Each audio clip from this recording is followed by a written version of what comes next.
The story I'm going to tell you tonight happened a couple of years ago in early September.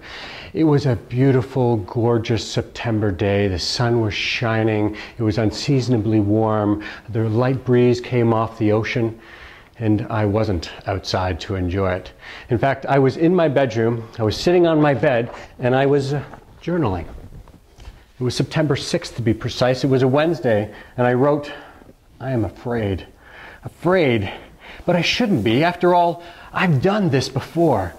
It's been a while, yes, but my anxiety level doesn't make sense. I shouldn't have so much fear. I hate this feeling. Why do I always have to be moving through fear? Why can't life just be a little more comfortable?"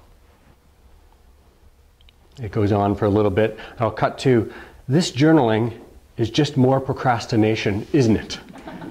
Yes.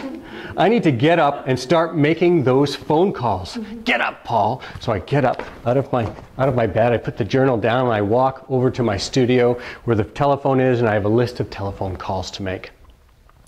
This day is about 1 month before my second extreme makeover that I put on.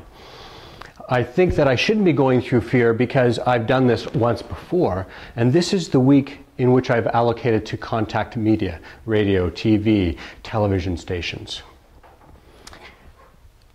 But as I look at this list and I start to pick up the telephone, anxiety moves through me. Anxiety has been going through me all week because Monday and Tuesday I've been procrastinating not to make those telephone calls. I've been doing really important things, keeping myself busy, but the bottom line was that I wasn't doing what was most important, and I had to get to it. I had this week, and that was my window. So I pick up the telephone and I start to dial, and the energy just moves up through my system. My thoughts start to go, my heart starts to beat a little faster, and I start to dial the number, and my mind's going, and then it starts to fizz out, and it goes like this, and I can't think anymore. And how am I going to make this phone call if I'm like this all the time? It feels like I'm feeling right now. So I put down the phone and I go, "Oh my God, I can't make a phone call right now. I need to get outside. I need to get outside." I decide I'm going to enjoy that sunshine. I'm going to go for a power walk. So I walk outside. I power my way down Fairfield. I keep going. I go up St. Charles, up the hills if it wasn't there, and I power my way into the Governor General's house. Not the house, the grounds. I power my way. Yeah, good. I power my way through the winding road, through the winding path. There's a pond with ducks, quack, quack, quack. Don't see them at all. I walk past over the hills, through the fir trees, around the back. I keep powering, and then I see the Olympic mountain range off in the distance. I go, "Whoa, that's beautiful." Crystal clear across the Juan de Fuca. I keep going, and then there's a brook that's coming off these stones, and I can hear it babbling, and there's this little waterfall goes into a pond, and where there are lilies blooming. I go, "Whoa, beautiful." I keep walking along to the back, along that pitched garden over top of the forest. And then as I start to turn the corner, I could smell the rose gardens from the distance. I can't see them, but it's beautiful. Then I walk around and all the roses are in full bloom. And I walk up to the first bush that I see, which is a white rose bush. And then I start to feel the sun on my skin. I smell the breeze off of the ocean in the distance. The birds are chirping. I hear the buzz of some bees going along. And this full bloom is just beautiful to me.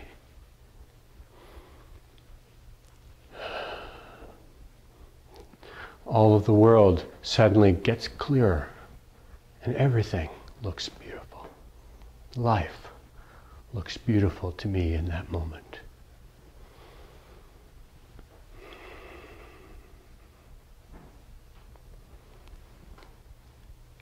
Little rose bush, why do I have to go through so much fear all the time? This thought bubbles up. Why do I have to keep myself on the edge? Why can't life just be a little more comfortable? Why can't it be easy? I was expecting the rose to say something, but it didn't actually say anything. I kept looking at it, and then I started to see it in a slightly different manner.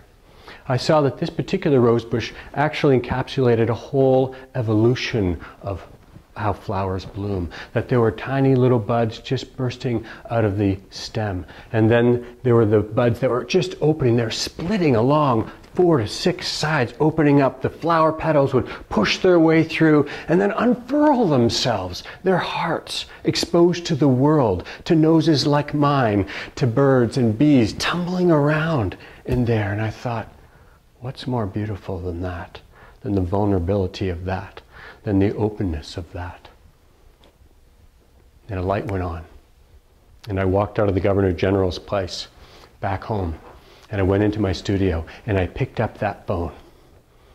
And the first call on my list was a gentleman named John Ankerman. He was the guy who covered the first extreme makeover that I did for Czech TV. And he, in fact, was so committed to telling this story, it was their #1 story that weekend, it was done over 2 days, that he put in his own time without being paid to cover the story. And I thought, if I'm going to make my first phone call, I want to make it easy. I want it to be a warm call. So I thought, this guy's going to know me, he's going to be interested, it'd be great. We'll have a nice little conversation, we'll move on, and we'll move through this barrier. So I dial the number, I pick it up, and I said, can I speak to Mr. John Ankerman, please? And the operator says, I'm sorry, Mr. John Ankerman no longer works here. I'm like, oh, he no longer works there? Oh, in the shakeup of the company, he got let go, unfortunately. I think he's in Vancouver. What would you like? I'm like, well, I'm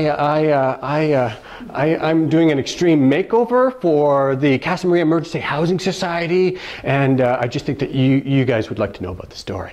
And like, oh, well, I'll contact you with the news editor. Just a moment. She puts me on hold, and I'm thinking to myself, oh my God, this went from a warm call to a cold call. I do not want to be making a cold call in my condition right now. My heart starts to go, the energy rises up through my body, and the guy goes, hey, hello, how can I help you? And I go, my name's Paul Latour. I'm starting with Hero Work, and I'm doing an extreme makeover for the Casa Maria project, and I start to really talk really fast like this, and my tonality starts to get up like this, and it starts to keep going, and then my brain goes, and I can't think anymore, and I'm simply observing what I'm doing right now, and I'm wrecking the call. Oh my God, I sound stupid. Finally, I hang up. Thank God it's over. In the end, the guy didn't believe a word I said. Didn't believe, he thought I was a crackpot. He wanted to get me off the phone.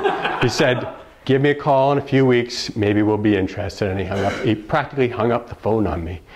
And I'm just vibrating, and I thought, this bud has split. It's opening now. So I took 5 or 10 minutes to calm down my biology. I picked up the phone and made the next call. 2 weeks later, I wrote in my journal again. This day was September 20th. I've hit my stride, I wrote. Promoting, marketing, media calls are all easy to me now. The first call seems so far away. This flower is definitely blooming. Maybe the feeling that I called fear isn't really fear at all. Perhaps I've mislabeled it. Perhaps what I called fear is merely the sensation of growth. The more intense the feeling, the bigger the growth phase. Perhaps my longing for a comfortable life is like wanting to be in a cage, for it's safe behind the bars of a cage. Perhaps when it comes my way, I need to step into the feeling of what I used to call fear and see it for what it is, a difficult precursor to a beautiful flowering, to a life full of exquisite growth and flowering. My life. Your life. Madam Toastmaster.